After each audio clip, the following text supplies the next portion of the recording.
Alors nous sommes arrivés d'Av Kouf Yud Gimel de Shabbat, Kouf Yud Gimel de Shabbat. Donc pour le Shabbat, on sera le 5 Tammuz et on est à la 6e ligne, nouvelle Mishnah. Matnitin, la Mishnah dit Koshrin deli bifsiqya aval lo behevel Rabbi Yehuda matir. La Mishnah dit on a le droit de attacher un seau donc au puits avec psiqya, donc une sorte de ceinture, mais pas avec une corde. La raison est qu'avec une ceinture, quand on attache à Shabbat, on sait que ça ne va pas rester là-bas, on va l'enlever, donc ce n'est pas un nœud définitif, c'est pas ça qu'on peut le faire. Alors qu'avec une corde, on risque de le laisser là-bas indéfiniment, et ça devient Keshe Shel Chayama, un nœud définitif, et ça c'est un seau. Rabbi Yehuda matir, lui Rabbi Yehuda, il dit que c'est mutar, on verra dans la Gemara pourquoi. Klal Amar Rabbi Yehuda, voilà une règle que Rabbi Yehuda enseigne. Kol Keshe Shel Chayama en hayavin ala. Rabbi Yehuda dit donc tout nœud qui n'est pas définitif, qui ne va pas rester longtemps, on n'est pas hayav sur cela. Alors justement la Gemara dit cette corde dont on parle dans la Mishnah, que les Hachamim ont interdit, que Rabbi Yehuda il autorise de faire un nœud avec cette corde, en quoi elle est faite cette corde. Et les Hevel de Alma, si c'est une corde tout simple naturelle, on m'a dit comment? Rabbi Yehuda matir, comment Rabbi Yehuda il a autorisé de faire un nœud avec cette corde-là, puisqu'effectivement c'est un nœud définitif qu'on laisse là-bas. Alors la Gemara répond, on m'a dit non, tu sais quoi, ici il s'agit d'une corde d'un tisserand. Et donc c'est pour ça que selon les Haramim, il peut la laisser là-bas définitivement, donc et c'est assourd. Alors que Rabbi Yehuda il dit non. Un tisserand ne le laisse pas et il va prendre cette corde, donc c'est pas définitif, il autorise. Alors là, il dit donc, est-ce qu'on va dire d'après cette réponse que ça veut dire que ici, si c'est une corde de tisserand, pourquoi les Haramim ils ont interdit? Parce que les Haramim, ils font xéra, de peur que demain il va utiliser une corde normale. Et Rabbi Yehuda, s'il autorise avec une corde de tisserand, il dit on ne fait pas de xéra, donc il ne décrète pas donc de peur d'utiliser une autre corde. Si c'est cela, on m'a dit une objection, il y a une braïta qui dit si on a une corde attachée à un seau et la corde elle est rompue, elle la enlève. La Gemara dit, Hachamim, ils disent on n'a pas le droit de faire un nœud, mais il fait une boucle, enlevant une sorte de aniva, comme on fait une nœud de cravate, quelque chose qu'on peut enlever avec une main. Rabbi Yehuda lui dit non, tu n'as pas le droit d'attacher cette corde déchirée. Tu peux entourer autour de cette corde une sorte de ceinture, punda ou psikia, c'est comme une ceinture, mais tu ne fais pas une boucle. Alors, ça veut dire quoi? Hachamim disent, donc si Rabbi Yehuda dit on n'a pas le droit de faire une boucle, parce qu'il a peur que tu vas faire un vrai nœud.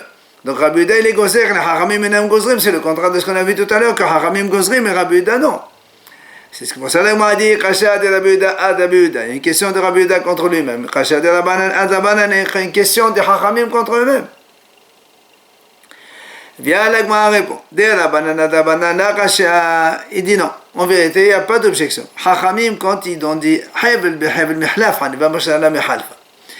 Hachamim ils disent dans la corde de tisserand, pourquoi on a dit que c'est assourd? Parce qu'on peut confondre avec une corde naturelle. Mais aniva berchera, mais faire un nœud ou faire une boucle, c'est complètement différent, donc on ne peut pas confondre. C'est pour ça qu'ils ont autorisé les Hachamim de faire une boucle. Et la Gemara dit, même Rabbi Yehuda contre lui-même aussi, il n'y a plus de questions. Pourquoi? Hatam, toi tu as dit que Rabbi Yehuda est gozer de ne pas faire aniva de peur que c'est un nœud. Non, là, Mishum de Halva aniva, c'est pas qu'il craint de confondre aniva avec un nœud, une boucle avec un nœud. Rabbi Yehuda il pense, elle aniva goufar shelai. Le fait de faire une boucle, c'est déjà un nœud selon Rabbi Yehuda. Donc il n'y a pas d'exéra ici, c'est une interdiction. Amar Rabbi Abba, Amar Rabbi Abba, donc Hachamim ils disent non de Rab. Mais vi Adam hevel metor beto, ou koshlo bapara ou va evus. Un homme il a le droit d'apporter une corde Shabbat, donc dans sa maison, et d'attacher une extrémité à la vache, l'autre extrémité à son mangeoire, comme ça, et donc ça veut dire on ne craint pas que peut-être qu'il va détacher un, il va laisser l'autre. Non, on a le droit de l'attacher, parce qu'on sait qu'après quand la vache elle a fini de manger, il va l'enlever aussi de son côté que de côté du mangeoire, il va enlever cette corde. Donc c'est un nœud qui n'est pas définitif, on peut le faire Shabbat. Alors la m'a dit, et pourtant on objecte, Rabbi Haricha, dit Rabbi Habal papa. Donc Rabbi Ha qui est Rabbi Ha, le fils de papa, il a objecté, le Rabbi Abba, il a dit pourtant c'est marqué Hevel Sheba Evus, la corde qui est déjà attachée dans la mangeoire de la vache, il a le droit de l'attacher. Donc il était déjà attaché dans la mangeoire, maintenant il peut l'attacher à la vache. Ou bien chez Bepara, ou bien si la corde était déjà attachée à la vache, il peut l'attacher avec la mangeoire. Mais il n'a pas le droit d'amener une corde et de l'attacher à la vache et en même temps à son mangeoire. Donc c'est exactement le contraire de ce qu'il a dit Rav. Alors la moine dit, Hatam, Hevel de Alma. Là-bas, pourquoi on a interdit? Parce que c'est une corde normale. Effectivement, on a peur de la laisser définitivement là-bas. Ici, quand on a dit, Rav, il a dit que c'est permis, Hevel de Gardi, c'est une corde de tisserand, et là, celle-là, on ne laisse pas, définitivement, on ne laisse pas là-bas.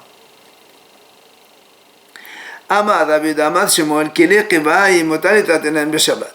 Rabbi Dali dit, les ustensiles d'un tisserand, on peut les déplacer Shabbat. Alors, on a posé une question à Rabbi Dali. La poutre d'en haut et la poutre d'en bas, est-ce qu'on a droit? Donc, sur la machine du tissage des fils, il y a une poutre en haut, une poutre en bas. Est-ce qu'on peut la déplacer, celle-là?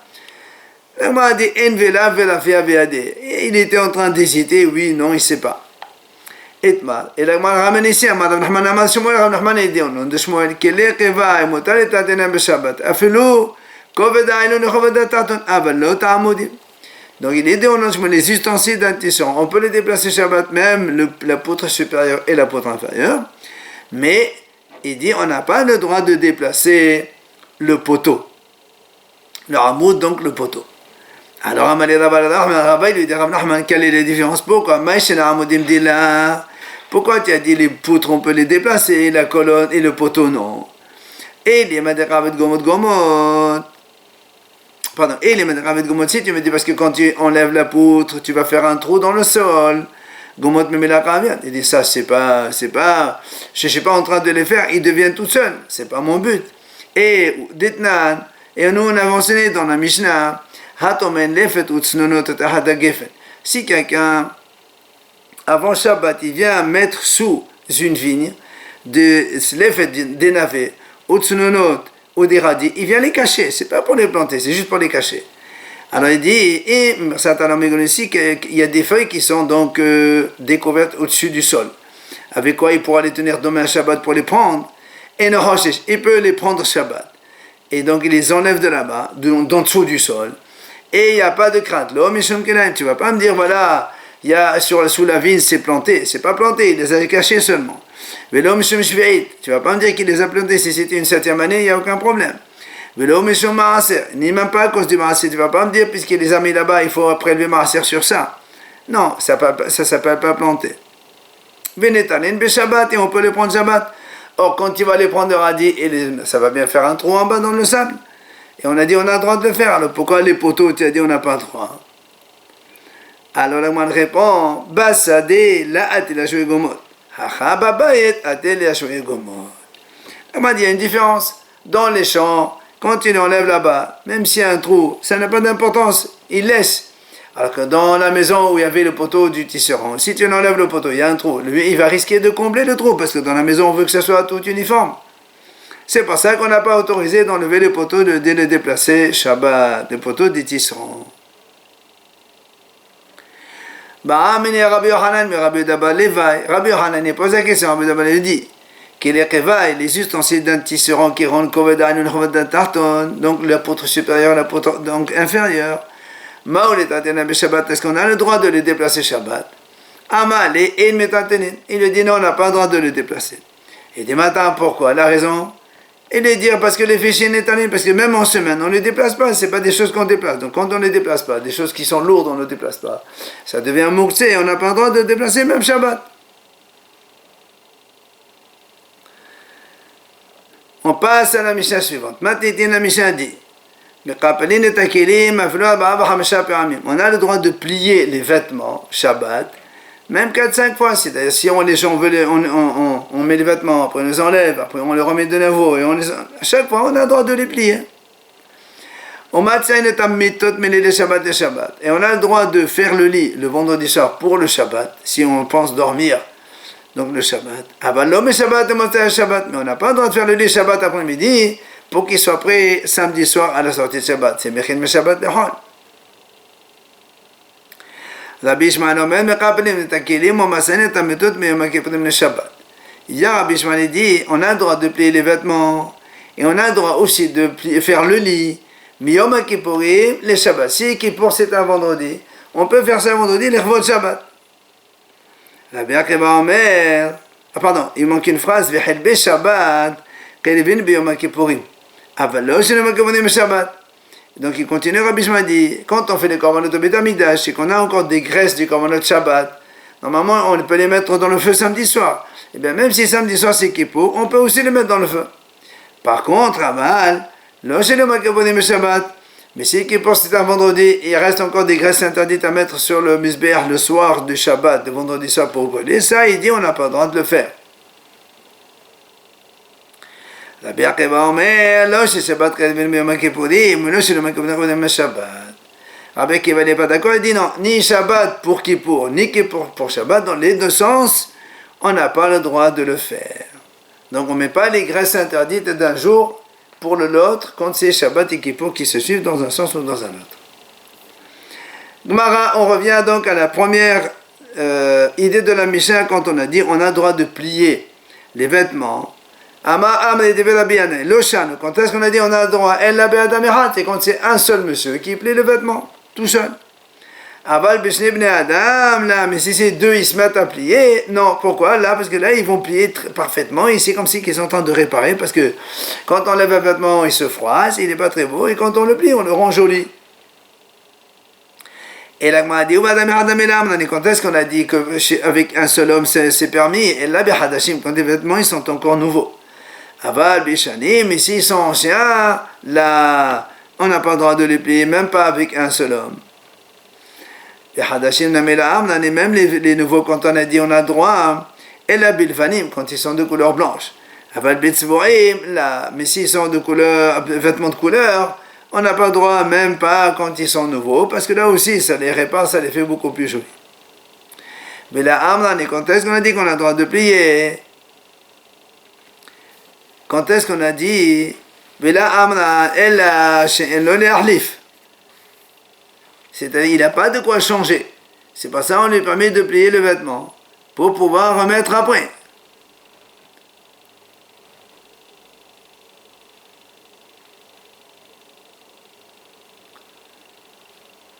Aval Yeshom, ici il a d'autres vêtements. Les harlif, non, dans ces cas-là, il n'a pas besoin de plier, il n'a pas besoin de plier, tu prends d'autres vêtements. Tana, la moine enseigne. Il dit dans la maison de Rabban Gamliel, qui lui était le prince, eh bien, on ne pliait pas, même pas les vêtements blancs. Ah, pourquoi? Parce qu'ils avaient de quoi changer, ils sont riches, eux. Amar Ravuna, il a dit Ravuna, Ravuna a dit, si un homme il a des vêtements hol, et maintenant il a des vêtements Shabbat pour changer par rapport à hol, donc il change, il met les habits de Shabbat. Mais aussi maintenant il n'a pas. Il n'y a pas de quoi changer. Il n'a que les habits de hol, comment il fait? Pour montrer que c'est Shkabot Shabbat. Il cherche le bevrada. Il rallonge encore plus ses vêtements vers le bas. Pour montrer que c'est Shkabot Shabbat comme les riches, ils font des choses qui vont vers le bas. Alors justement, il objecte, il dit comment s'il fait ça, c'est comme un orgueilleux. Et on sait que c'est pas assez de faire l'orgueil. On m'a dit répond non, qui m'a dit le mal à on m'a dit puisque toute la semaine il fait pas, il le fait que pour Shabbat, ça s'appelle pas qu'il fait l'orgueil, mais uniquement il fait ça l'Irvot Shabbat. Et la ramène le passouk dans Ishaïa Vechibbato me'asot delachecha. Il dit Vechibbato, c'est quoi Vechibbato le Shabbat comme on l'honore? Que les habits de Shabbat ne doivent pas être comme ceux du Hol, de la semaine. Comme Rabbi Yochanan, il appelle ses vêtements Mechabdoté, c'est ceux qui m'honorent. Le passage qui continue, Me'asot elachecha, Chibbato Me'asot elachecha, de ne pas faire tes choses. L'Agma explique, Sheloi, le chacha shel Shabbat qui est le chacha shel Chol. C'est-à-dire ta marche Shabbat, elle ne doit pas être comme celle de Chol. Et l'Agma continue le passage, mais Mesahefsecha, de faire tes affaires, Hafasecha, Asurin, tes affaires à toi, elles sont Asur Shabbat. Mais Hefse Shamaim, mais si tu fais pour le ciel, ça c'est motard. C'est-à-dire tu fais Zdaka ou tu fais Shidurim entre les gens, tout ça c'est motard de faire Shabbat, mais c'est pour le Shamaim. Le passage qui continue, et tu parleras, et là aussi, chez lui, de Bracha Shabbat que de Bracha Chol. Tes paroles de Shabbat ne doivent pas être les mêmes que ceux de la semaine. C'est-à-dire, tu ne dois pas parler Shabbat de commerce, affaires et tout ça. Et là, on m'a dit des Bodasoud et de Motard. Même si on a dit que c'est assaut de parler de comptabilité, de commerce et d'affaires et tout, short, mais si on y pense, là, c'est motard, il n'y a pas de problème. Dans la pensée, c'est permis. Alors, on m'a dit, quand tu m'as dit qu'on fait une différence Shabbat par rapport au Hol, j'ai compris. Et là, ça veut dire quoi quand tu m'as dit, le Shabbat, tu ne dois pas marcher comme tu marches au Hol? Est-ce qu'il y a une marche différente Shabbat par rapport au Hol? C'est quoi ça? Alors là, moi, je réponds, il dit oui.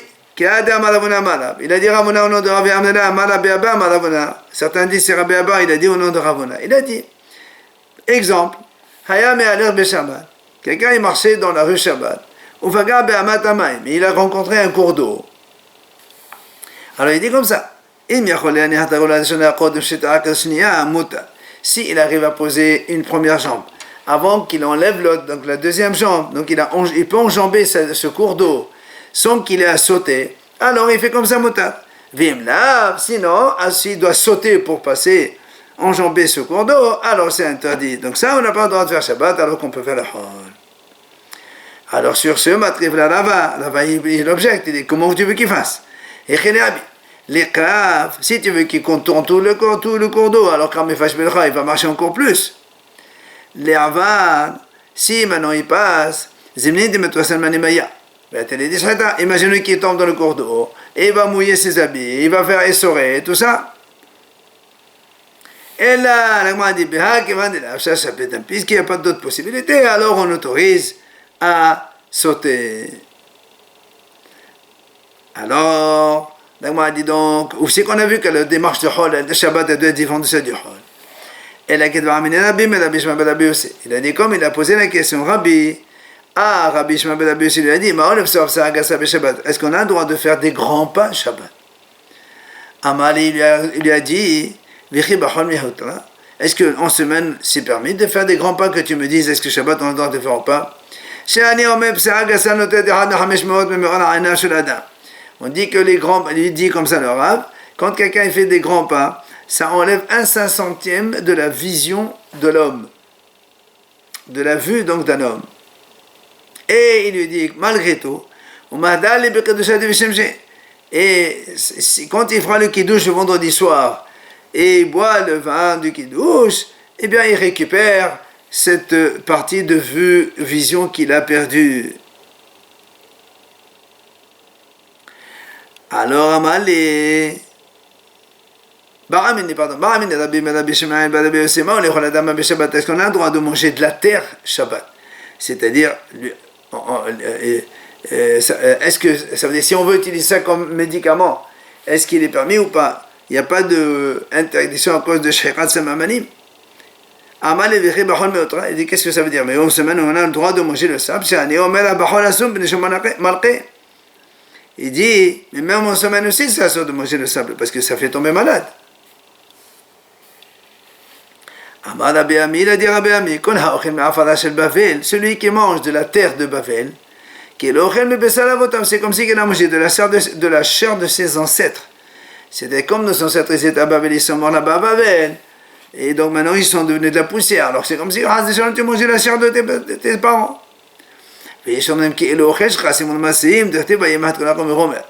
Certains disent, celui qui mange de la terre de Bavel, c'est comme si il mange des reptiles.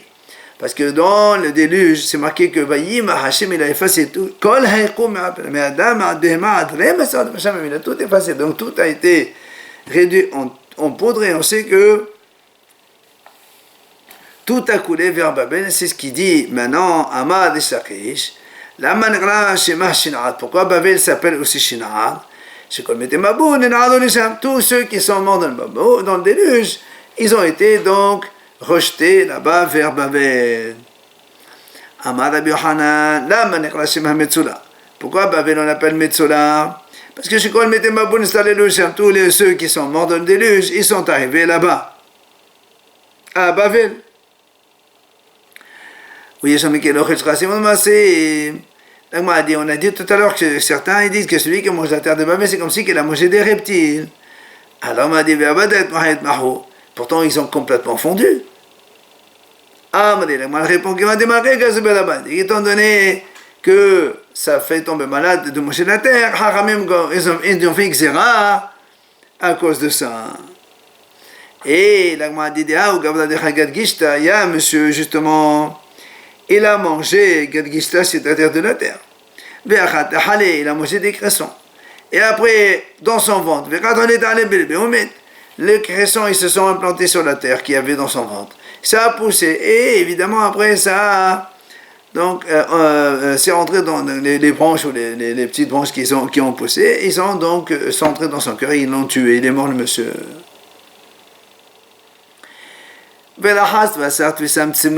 Ça c'est Naomi qui disait à Ruth, quand ils sont arrivés en Israël, tu te laveras, tu rendras et tu mettras des habits. Amara Belazar, Ello Beradim Shabbat. Ça veut dire, comment ça se fait que Naomi lui dit tu vas mettre des habits? Pourquoi elle va sortir nue dans la rue? Non, ça veut dire elle lui dit tu mettras les beaux habits de Shabbat. C'est pour montrer que les habits de Shabbat ils sont plus beaux que ceux de la semaine. Alors on m'a dit, donne au Hacham, il devient encore plus intelligent. C'est-à-dire, Amad Abilazar, de quoi on parle? Il s'agit de Ruth et Shmuel le prophète. Comment? Ruth, qu'est-ce qu'on a vu chez Ruth? Naomi,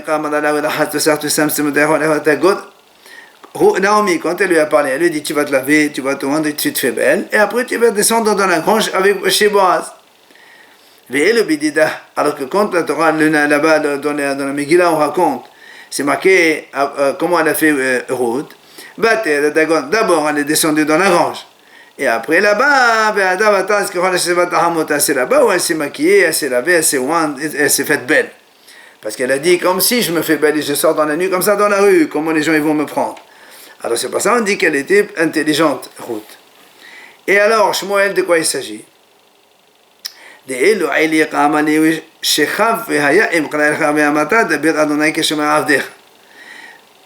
Shmuel il est venu, sa mère l'a amené au Mishkan, Shiloh. Il y avait Eli qui était Kohen Gadol. Un soir, Shmuel il entend une voix qui l'appelle. Il court tout de suite chez Eli. Il dit tu m'as appelé? Il dit non, je t'ai pas appelé. Il retourne encore une fois, il entend encore une voix. Il retourne chez Eli. Tu m'as appelé? Il dit non.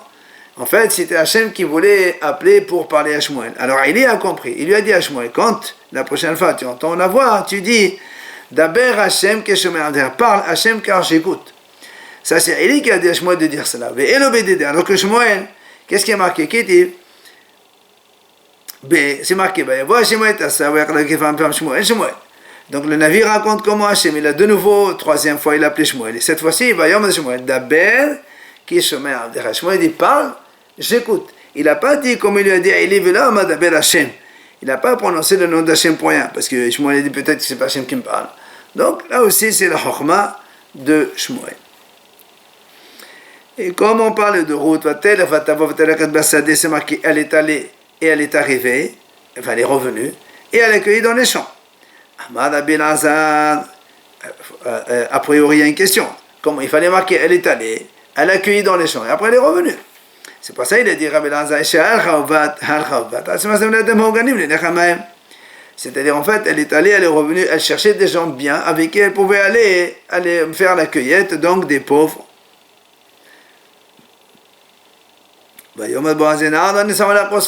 Alors on continue là-bas, il y a marqué que Boaz, il est arrivé, il a vu son jeune responsable qui était surveillé les moissonneurs. Il lui a dit, qui est cette jeune fille?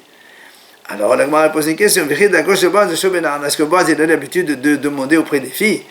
Boaz c'est un grand sadique de la génération. Alors, parce qu'en fait, il a vu quelque chose de particulier chez cette fille-là, et quelque chose de chachma, de sagesse. Quoi?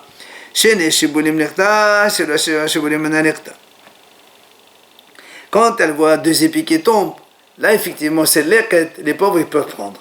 Mais quand il y a trois épis qui tombent, la dit que les pauvres n'ont pas le droit de prendre, ça revient au propriétaire. Or, eux, les autres pauvres, ils font pas attention, ils prennent tout ce qu'il y a. Mais elle voyait trois épis, elle ne prenait pas. Donc, il voyait qu'elle était bamash, hachama. Et Bimatitatan, dans la Bretagne, on enseigne autre chose, il a vu. Il a vu chez elle donc un comportement pudique. Quoi? Donc, quand il y a les épis qui sont debout, elle les prend comme ça. Et quand ils se baissent à terre, d'abord elle s'assoit et après elle les prend pas, elle s'abaisse. C'est pas joli pour une fille de s'abaisser. Après Boaz, il lui dit, c'est comme ça que tu t'attacheras avec mes jeunes filles. Alors, moi, à gauche de Boaz, est-ce que Boaz, il parle avec les femmes? Il y a marqué les daber, il faut corriger daber. Amar Abelaza. En fait, il faut laisser les daber de s'attacher avec des femmes.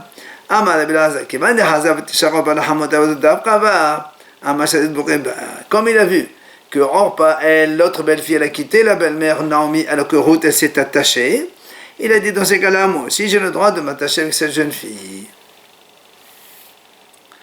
Au moment du repas, Boaz, il lui a dit à Ruth, Goshi halom, approche-toi vers là-bas, tu mangeras avec les autres.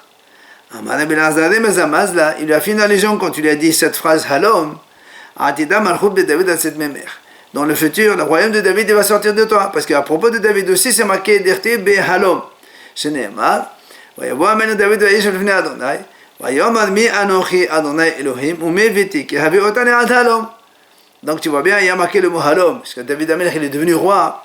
C'est ça le mot halom. Et là, bon, il lui a dit aussi halom à Ruth. Donc il lui a fait allusion comme quoi elle aura la royauté de David qui sortira de elle. Il lui a dit, tu ne trempes pas ton pain dans les vinaigres, dans les salades. De là on apprend que le vinaigre c'est bon pour la grosse chaleur, donc tout ce qui est citron, c'est bon pour donc contre la déshydratation. Rabbi Shmuel il dit lui, il lui a fait une allusion.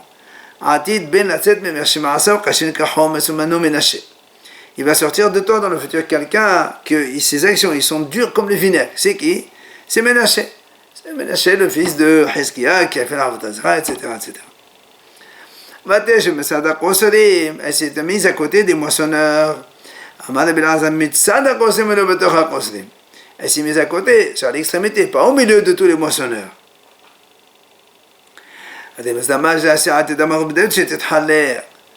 Il lui a fait une allusion comme quoi le royauté de David, elle va se diviser en deux comme on le sait. Après l'Agma a dit, il lui a tendu des graines grillées à la manger.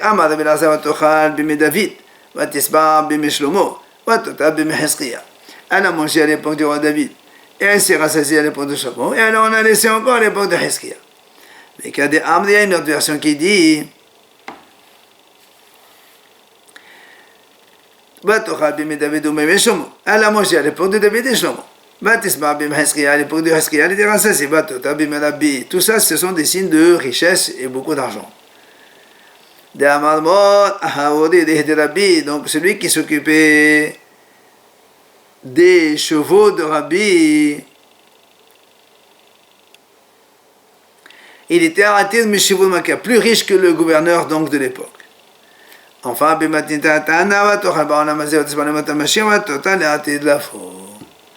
dans la Bretagne ancienne, elle a mangé dans ce monde-là. Batisba, c'est pour l'époque du Mashiach. Et Batota pour les temps futurs.